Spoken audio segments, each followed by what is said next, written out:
cold. It's cold. George is pooping, so it's just a, normal morning. Yep. We are moored on the lock landing below Lock 32 on the Huddersfield Narrow Canal. We're on the lock landing because the promised moorings below Lock 32 do not exist. No. But no boats. Well, one boat came down after us, but we were here.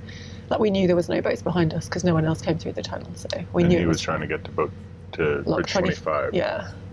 We need to get on our way in the direction of Huddersfield. Our ultimate target today is Huddersfield, but that's 31 locks away, which would be a new minimalist record, and we're not going to put pressure on ourselves to get there. We're going to stop beforehand. And a little less than halfway is Slaithwait, I think it's called. I'm pretty sure a guy pronounced it as Slaithwait. Okay. But I'm not entirely certain. Anyway, whatever it's pronounced, it's down there, and it's supposed to be quite picturesque. And, yeah. I think that's only in about 10 locks time. 12 locks to the mooring there. So we're going to be going for a while today. Hopefully it warms up. Also, I don't like smoking. Michael remembered, or he announced today, I'd forgotten, that we need to find a Calder and Hebel hen spike before we go on the Calder and Hebel. Luckily, as of today, the Calder and Hebel is still shut. Well, not luckily. Flooding. Well, it just means that we don't need to churn on the Calder and Hebel hen spike immediately. No, but it shuts on Monday. It's shut now for flooding. It shuts on Monday for winter closures. So if we don't get on it and off it between now and Monday, we'll see. We're stuck behind it till mid-December. We'll see. Hopefully we're lucky. But if we're not lucky, then we'll just sit somewhere for 5 weeks and just have to chill out. Yeah, but to get lucky, we got to get down this canal. That's a good point. So we're going to go now. Yeah. Bye-bye. Bye-bye.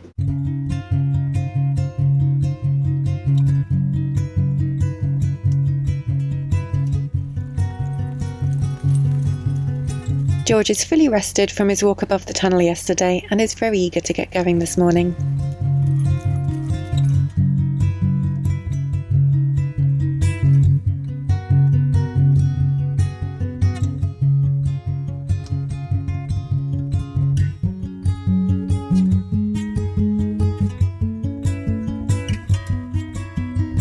It may be cold and frosty, but at least the sun has come out to help warm us up.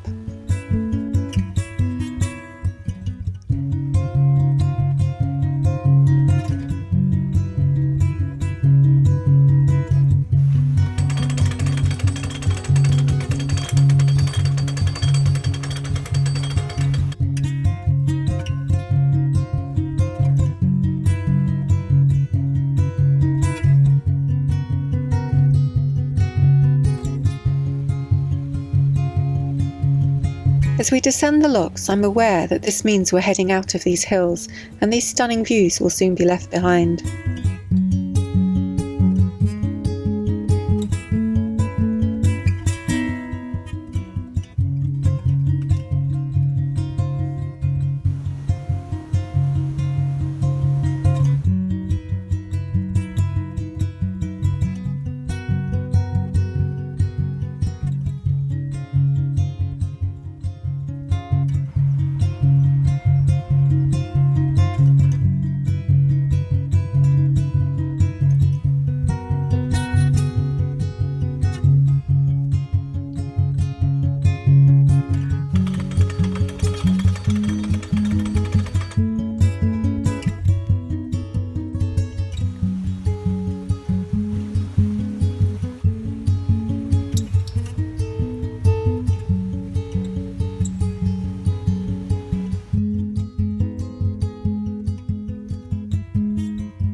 I'm pretty sure George would much prefer to be in the field with that dog chasing his ball.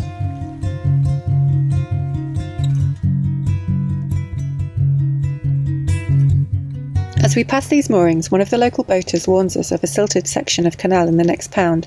We'll have to take it pretty slowly.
We had heard about possible water shortages along this section, but the bywashes are flowing fast. There's an abundance of water here at the moment.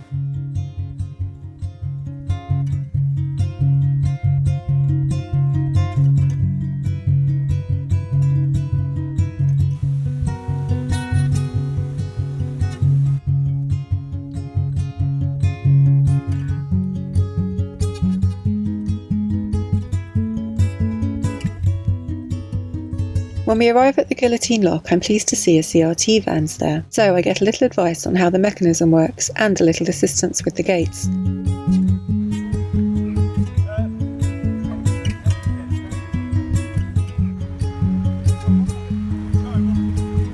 The first part's easy. I open the paddle as I would in a normal lock, and the water starts to drain.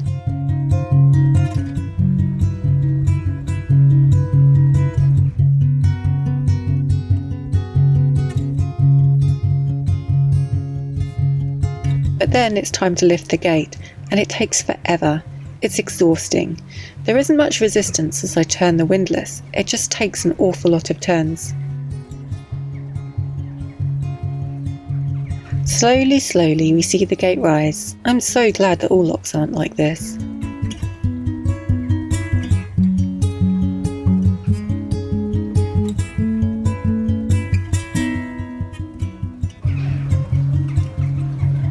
I can see the bottom.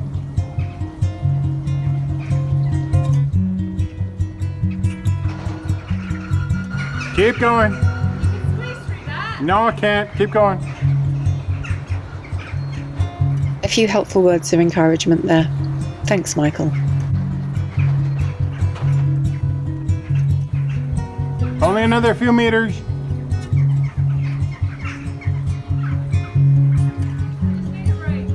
Okay, take a break. Okay, break's over. Feel free to comment down below and tell him how mean he's being at this point.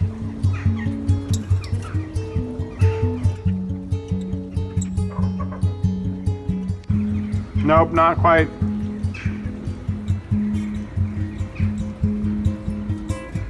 Okay, I can just fit now, probably.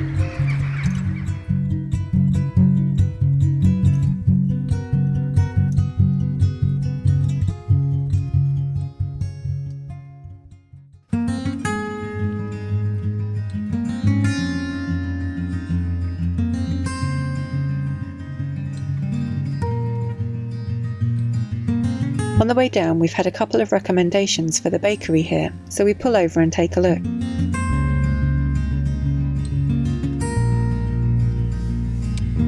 As you can see, the mooring's right on the road, so we don't really want to stay here overnight, so after visiting the bakery, on we go.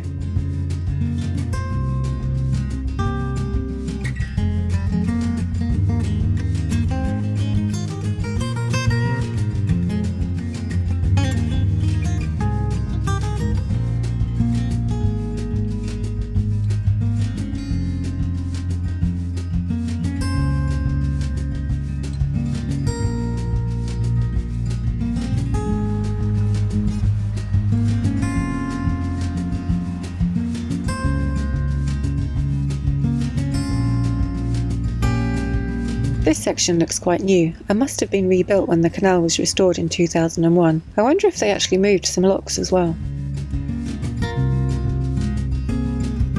This is Slaithwaite. I really do love how the canal runs through the centre of the town, rather than being hidden behind buildings as it so often is.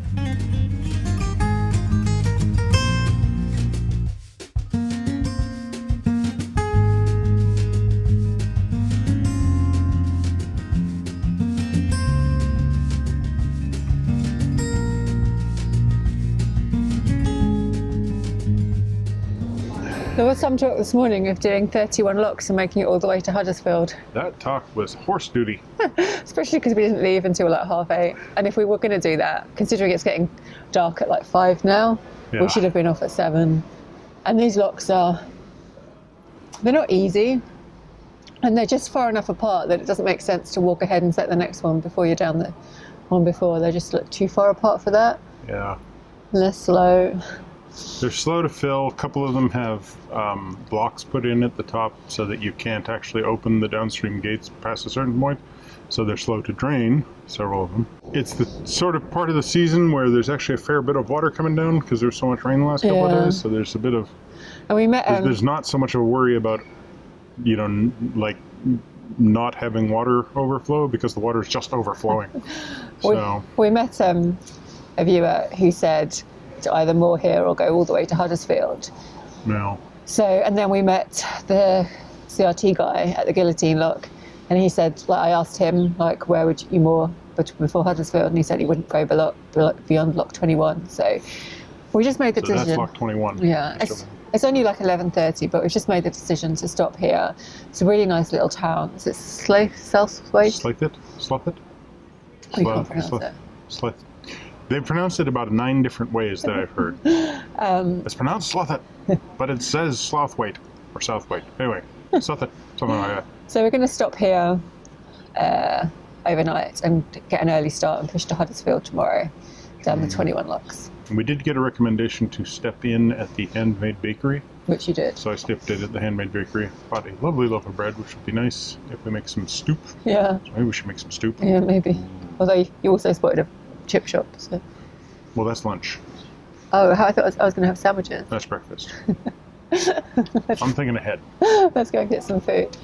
But yeah, it's a really gorgeous part of the canal. Like, as we dropped into town here, it suddenly went quite, I wouldn't say urban, like it's extremely suburban. Yeah. You know, but kind of all of the town is clustered in on the canal. It just sort of runs through all the shops. Yeah, which is really nice. Yeah, and there's children running about.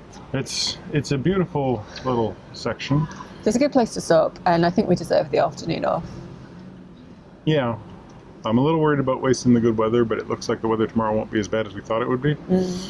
And we've got plenty of time. We kind of have. We've definitely got time. I wouldn't say we've got plenty of time. We've got time to get off the Huddersfield Narrow, but if we want to get off the Calder and Hebble... Yeah, well, that's the worry. But what I'm saying is assuming that the Calder and Hebble doesn't stay in flood, then we've got time to make it all the way there. Yeah, but I wouldn't say we've got plenty of time. There were several extra days. We'll see. We've got enough time, but... We can't do any more of this. Yeah, when we stop early. No. So tomorrow morning, we get up at dawn. It's chalks off and on the way. Yeah. And we'll be through to Huddersfield by noon. That's what I'm aiming for. Oh, dear. All right, let's go get a Sammy. Yeah. Okay. We're in such a hurry to go and get our sandwich, we forgot to end the video. Yeah. So thanks for watching. Comment down below. Subscribe if you want to, and hit the bell for notifications. And give us a like. And like as well. Yes. What did I say? I don't know. It'll do. You know.